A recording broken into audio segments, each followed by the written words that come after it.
कृष्ण हरी जय जय राम कृष्ण हरी.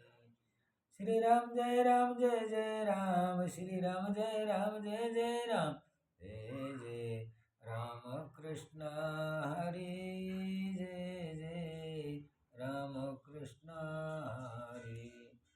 आजच्या या सफलता एकादशी या एकादशीचे विशेष महत्त्व आणि त्याच्या संग जोड असणारी पवित्र नाम कृष्ण हरी हा जपाचा गोडवा, या दोन्हीमध्ये कथा ऐकण्याची गोडवा आणि सफलताची गोडवा. सफलता हा शब्द एकतर स्वप्न साकारामध्ये येतो. सफलता स्वप्न साकारामधून असणारा काय होतो तर सफलता मिळण्यासाठी हा पवित्र एकादशी न काय केली होती, कुणाला तरी जसं हरिचंदाला विश्वामित्रानं काय केलं होतं, त्याला साखर झोप म्हणली जाते, अर्धी झोप नाही असे तसं वचन मागतील तर त्या प्रकारे त्या सफलता एकादशी न काय केलं तर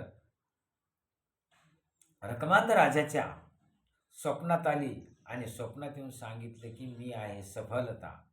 आजच्या सफलता एकादशीचं आणि या असणाऱ्या महिन्याचं वर्षाचं बदलाचा सगळ्या बाजू काय करतात तर आडाखडा मांडलेला जातो. म्हणून याला सफलता किंवा सफल असं करण्यासाठी आपल्याला काय करायला पाहिजे, निश्चय भाव उल्हासी आपण माऊलीचं एवढंच घेऊ बरं का. पुढचं मला बोलण्यासारखी म्हणजे त्याच्यातून ज्ञानेश्वरीतून बोलण्याचे खूप मोठं आहे, पण का दर्ड देही निशंक देही, का तुम्ही जे करचाल तेच सफल तुमचं होणार आहे. याच्यासाठी सफल करण्यासाठी प्रत्येकाने एकच काम करायचं आहे की का तर आध्यात्मिक चरित्र जीवनाचा साथी आहे. आध्यात्मिक चरित्र काय, सफलता करण्याचा प्रयत्न करण्याच्या पाठीमागे काय निश्चय तुम्ही करा.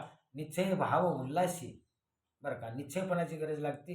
निश्चयपणाला दृढपणा लागतो आणि दृढपणाला काय लागतो, निसंकपणा लागतो. या परमार्थामध्ये काय करतात छोटे मोठे लोक काय करतात, कोणी काय करतात कमी बाबतीत लागतात. कोणी झाडून काढून आले ते सेवेपासून काही लाभ आहे का. आमच्या वारकरी समाजाचा सगळ्या संप्रदायाचं म्हणणं आहे सगळे समतोल हा खरा वारकरी पंथ आहे. पण त्यामध्ये आम्हाला काही खडगुळ मिळतातच. आता खडगुळाचा पाठीमाग काय असतो तर स्वभावच असतो. म्हणून याच्यासाठी काय आहे सगळ्यामध्ये श्रेष्ठ म्हणजे सफलता. मग सफलता एकादशी तुमच्या करण्याचा मोक्ष मार्गाच्या सांगाती करण्याचा संकल्प करायचा आहे. त्याचं नाव सफलता.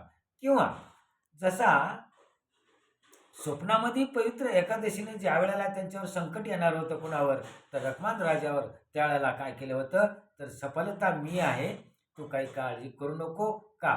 त्या व्रत एकादशी करीन उपवासी त्याने काय केला होता तर व्रताचं एकादश केली होती रखमांद राजांनी पहिल्याच्या. मग त्याच्यानंतर इकडं तिकडं हे बऱ्याचशा कथा झालेल्या आहेत. पण साक्षरशः जर ग्रंथ पुराणानुसार सांगितलं तर सगळ्यामध्ये जिवंत कुणं ठेवली म्हणलं एकादशीचं व्रत किंवा आज कलियुगापर्यंत येऊन कुणं पोहोचती केलं तर रखमांद राजांनी. पण सत्याची काय असते परीक्षा. सत्याच्या परीक्षेच्या ज्या काळामध्ये सगळे लोक काय केले तर त्यांचे असणारं स्वर्गस्थानी इंद्राच्या दरबारामध्ये सभा भरल्याच्या नंतर तिथं कोण गेले तर विश्वामित्र गेल्याच्या नंतर त्यांनी सांगितलं, नारदाने सांगितलं, हे नारायण नारायण नारायण, का तुम्ही मृत्यूभू लोकामध्ये जन्म घ्यासारखी खरी परीक्षा तिथं आहे. आणि म्हणून मृत्यू लोकातून असणारा एक रखमांद राज्य होऊन गेला. आणि त्यानं काय केला तर व्रत एकादशी अशी निशंक केली. गावाला डांगुरी द्यायची आणि गावाला डांगुरी द्यायची. चुलबंद एकादशी.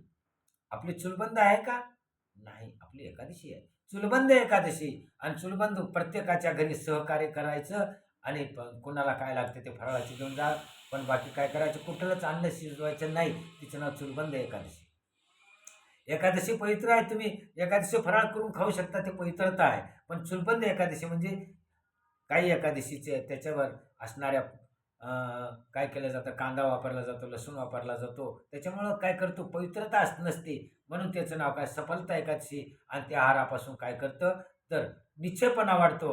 अशीच मग ते एकादशी कुणाच्या पणामध्ये आली, त्यावेळेला विश्वसुंदरीचं रूप घेऊन असणारी कोण केली होती, स्वर्गाहून एक इंद्रानं पाठविलेली रंभा आली होती. आणि त्या रंभेच्या पाठीमागं लागून तो रखमान राजाने काय केला, तर आपली पत्नी म्हणून स्वीकारावं लागलं. पण अट्टीवर, बायकाच्या आताच्या बी कलियुगामध्ये अट्टी आहेत.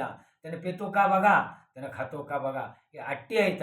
अरे दादांनो, तुम्ही सांगा, तुम्ही एकबारच प्याला, पण जिंदगीचं वाटोळ होत चाललं, कुळाचं वाटोळ होत चाललं, धर्माचं वाटोळ होत चाललं, आणि नातेवाईकाला बायका शोधायला अवघड चाललं.